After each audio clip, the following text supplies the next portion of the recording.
welcome to another episode of Go Beyond. My name is Alyssa Robinson. I'm the digital strategist here at Trietsch, and I am here with our senior pastor, Reverend Daniel Humbert.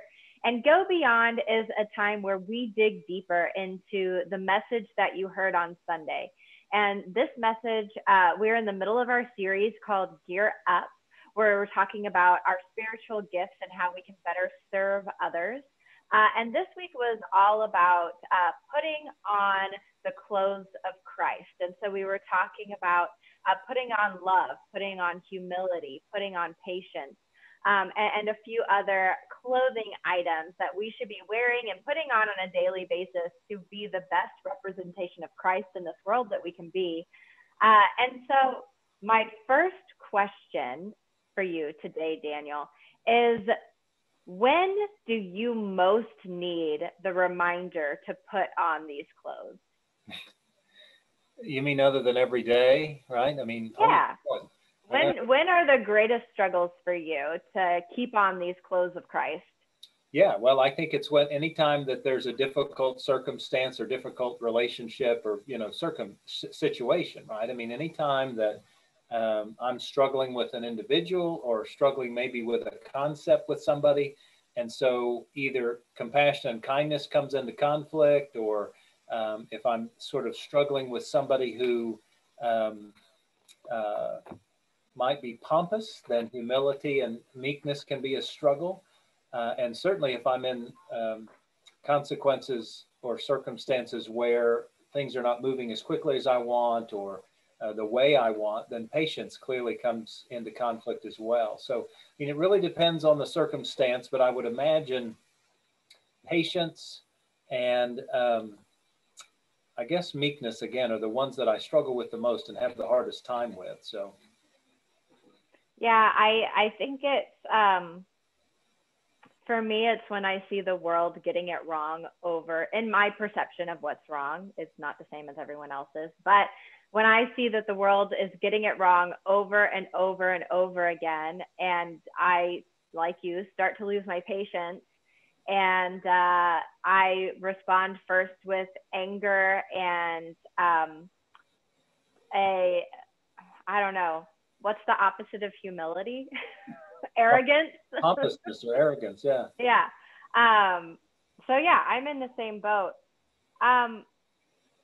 So this concept of putting on the clothes of Christ, it's a great analogy for us, and you've already tied it into putting on a uniform, a firefighter or a police officer putting on a uniform, or a doctor or something. It makes you feel different and it sets you apart.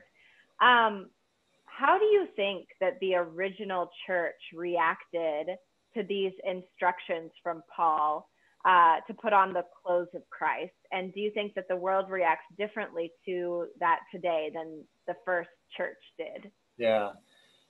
Yes. Overall, the answer is yes. Did they react differently? Yes. Does the church act differently now? Yes. Or react differently? I of course can only conjecture, what they were thinking or how they responded to Paul. But part of the way I conjecture is knowing kind of the circumstances of the communities and the countries in which Paul is visiting and establishing churches and writing to them.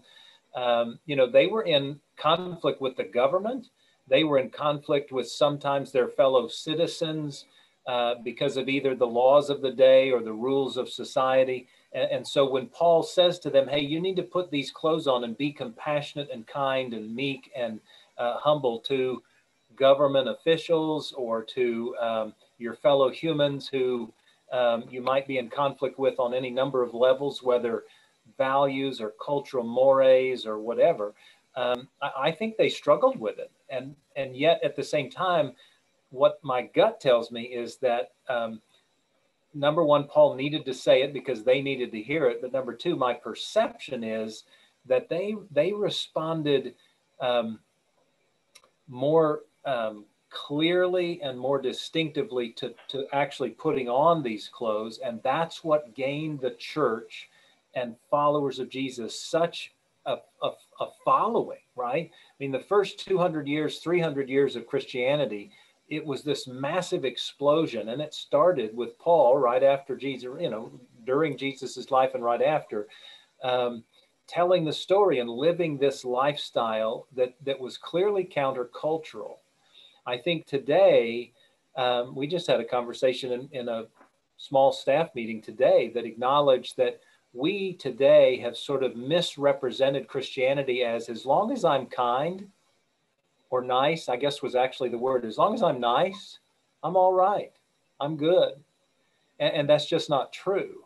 While clearly it's good to be nice, while clearly it's good to kind of be that person that everybody wants to, sort of know that you're a nice person, that's not what it means to be a follower of Jesus. What it means is to do the hard work of being humble, of submitting yourself to Jesus in a meek fashion, of being compassionate when it may not be what everybody else is doing, of being kind when clearly it may not feel good or you want to do it, by being patient and loving when somebody's being a complete jerk, and so that's hard work.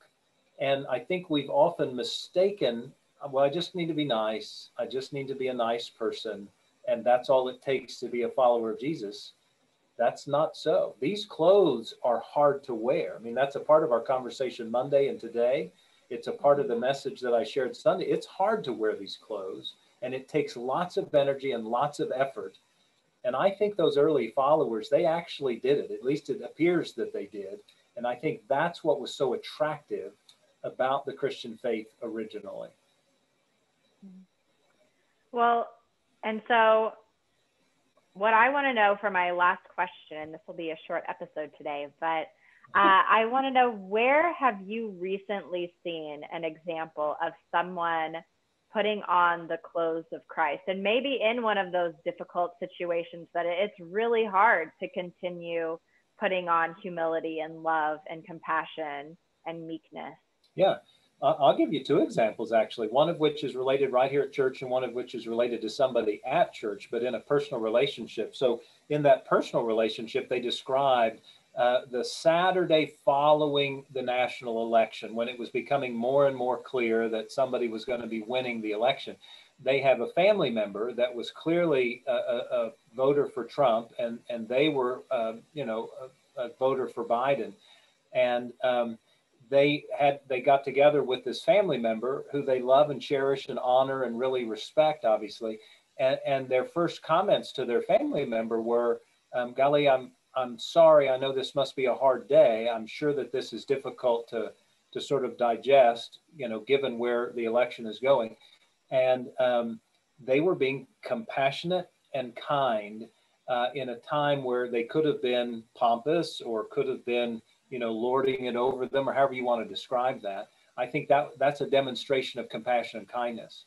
On the other hand, an amazing example of humility going on and meekness, really, right here in the life of our churches. We're now worshiping on site in addition to our online worship. And of course, part of what that means is we have hospitality team members who are greeters and ushers and, sort of facilitators. Well, among our hospitality team, there are a decent number of folks who they're not fans of wearing masks. They're not actually 100% on board with the fact that masks are helpful.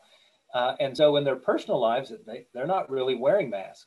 But in order to be an usher and a greeter and a part of our hospitality team, of course, we require that. And so because they believe in worshiping on site, and because they believe that the bigger picture is that we can worship together, they not only are wearing masks, but they are encouraging the people who come to worship to wear their masks. Well, to me, that's a huge sign of humility. I don't really want to do this. This is not my thing, but I'm willing to be humble enough to wear this mask and meek enough to sort of give in to the request and the desire for us to follow this protocol. And they do it willingly, and they don't complain, and they don't speak against what we're doing. They just do it. And to me, that's a powerful example of humility and meekness. And so I just lift it up because it's a great example of living into that. Well, that is the last question I have for you today. So thank you so much for joining us. And thank you, everybody, for watching. Remember, you can always catch previous episodes of Go Beyond at tmumc.org/go beyond.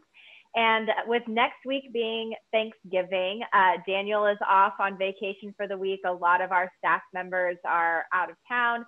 So we are not going to be broadcasting next week, but we will be back again in December and continue the Monday, Wednesday Go Beyond live stream. So we will see you then. Have a great Thanksgiving.